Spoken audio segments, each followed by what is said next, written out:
रुड़की की झबरेड़ा विधानसभा में विकास कार्यों की रफ्तार तेज है और विधायक वीरेंद्र कुमार जाती ने आज मीडिया को जानकारी दी कि क्षेत्र में कई बड़े प्रोजेक्ट शुरू हो चुके हैं। सबसे अहम है 9 करोड़ 75 लाख रुपए की लागत से बनने वाला 4 मंजिला अस्पताल। यह योजना मुख्यमंत्री की घोषणा में शामिल थी। अब तक झबरेड़ा में कोई बड़ा अस्पताल नहीं था, जिससे लोगों को इलाज के लिए रुड़की या अन्य शहरों का रुख करना पड़ता था।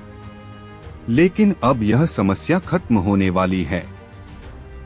अस्पताल का निर्माण तेजी से चल रहा है और सिर्फ 8 महीने बाद इसे चिकित्सा विभाग को सौंप दिया जाएगा, ताकि लोग जल्द इसका लाभ उठा सकें। इसके अलावा झबरेड़ा में रोडवेज बस स्टैंड न होना लोगों के लिए बड़ी परेशानी थी। विधायक ने बताया कि 2019 में मुख्यमंत्री की घोषणा के तहत मंडी समिति परिसर में रोडवेज बस स्टैंड बनाने की योजना बनी।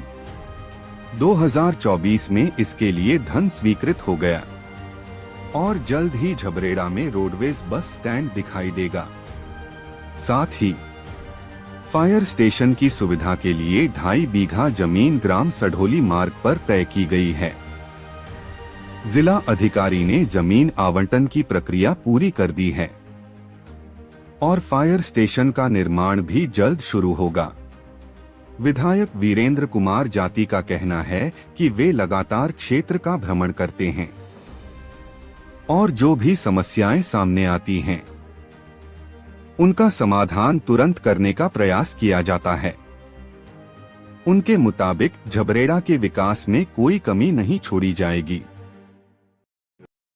लगभग 10 करोड़ रुपया उसकी लागत है और हैंडओवर के मामले में बहुत तेजी से काम चल रहा है। लगभग 4 मंजिल का स्ट्रक्चर जो है उसका लगभग तैयार हो चुका है और मैं मानता हूँ लगभग 8 महीने अंदर कोशिश करेंगे कि वो हैंडओवर कर दिया जाए। हैंडओवर से तात्पर्य ये है कि उसको चिकित्सा विभाग को निर्माण इकाई जो है सौंप देगी और वहाँ पर कार्य सुचारू रूप से डॉक्टर्स वगैरह और जितनी भी जन सुविधाएँ हैं, हम कोशिश करेंगे कि अधिकतम जन सुविधाएँ हमारे झबरेड़ा अस्पताल में हो। उनको लेकर के हम प्रतिबद्ध हैं और जितना जल्दी हो सकेगा, मैं खुद इसकी मॉनिटरिंग कर रहा हूँ, तेज़ी से काम हम लोग करवा रहे हैं, तो जितना जल्दी हो सकेगा उतना जल्दी हैंडओवर हम लोग इसको कराने का प्रयास करेंगे। देखिए, रोडवेज बस स्टैंड को लेकर के माननीय मुख्यमंत्री जी की घोषणा भी है और ये घोषणा लगभग 2019 में हुई थी। 2019 की घोषणा को लेकर के हम लोग प्रयासरत हैं और एक बार मंडी समिति और जो रोडवेज विभाग है इसमें हम लोगों ने सहमति भी बनवा दी थी। इसके जो विभागीय सचिव हैं वो ब्रजेश कुमार संत जी हैं, उनसे लगातार हमारी वार्ता इस परिप्रेक्ष्य में चल रही है और मंडी समिति की जो ज़मीन है उसके क्लियरेंस को लेकर के, उसकी कीमत के क्लियरेंस को लेकर के एक संयुक्त बैठक हम लोगों ने की थी। उसमें त्वरित समाधान नहीं हो पाए, दोबारा उसमें बैठक जारी है और प्रयास करेंगे, उम्मीद करेंगे कि बहुत ही जल्द रोडवेज बस स्टैंड के लिए हम लोग ज़मीन चिन्हित करके रोडवेज बस का निर्माण करें। आपको ये भी अवगत करा दूं कि रोडवेज बस स्टैंड के लिए हम लोगों ने पैसे की व्यवस्था पिछले वित्तीय वर्ष में करवा दी थी, लेकिन वो ज़मीन आवंटित न होने के कारण किसी कारणों से आगे नहीं बढ़ पाया। स्टेशन की भी इसमें बात की है। फायर स्टेशन के लिए मैं आपको बता दूं कि जिलाधिकारी महोदय हरिद्वार द्वारा लगभग 2.5 बीघा के आसपास ज़मीन जो है हम लोगों ने NH जो हमारा राज्य मार्ग है, ये सढौली के एरिया में राज्य मार्ग पर ज़मीन आवंटित करा दी है और प्रशासनिक स्तर पर जिलाधिकारी महोदय, जो चीफ फायर ऑफिसर है हमारे मुख्य चीफ फायर ऑफिसर हरिद्वार जो हैं, उनके माध्यम से शासन को प्रस्ताव जा चुका है। गृह विभाग ने प्रस्ताव को पारित करके आगे शासन से अनुमति के लिए भेज दिया है और अभी कार्मिक विभाग में वो प्रस्ताव प्रगति पर है।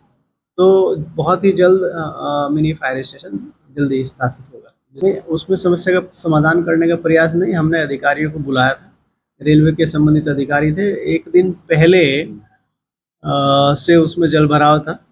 हम लोगों ने फ़ोन पर और टेलीफोनिक माध्यम से कहा कि भाई इसको जल्दी समाधान कराइए, लेकिन रेलवे के अधिकारी उसमें नहीं थे। तो फिर अगले दिन मैंने उनको स्थलीय निरीक्षण करने के इरादे से बुलाया था और स्थलीय निरीक्षण उनको कराया था और बल्कि मैंने उनको जो जल भराव था उस जल भराव में जूतों सहित अंदर घुसाया था कि वो जनता का दर्द और जनता की जो पीड़ा है वो महसूस कर सकें। और जनता की दर्द और पीड़ा उनको वाकई महसूस हुई, उन्होंने उसी दिन शाम तक उसको क्लियर कर दिया था। पूरा जल जो है वो जो जलमग्न जो अंडरपास था उसको व्यवस्थित कर दिया था, सुचारू यातायात का आवागमन उन्होंने सुचारू कर दिया था।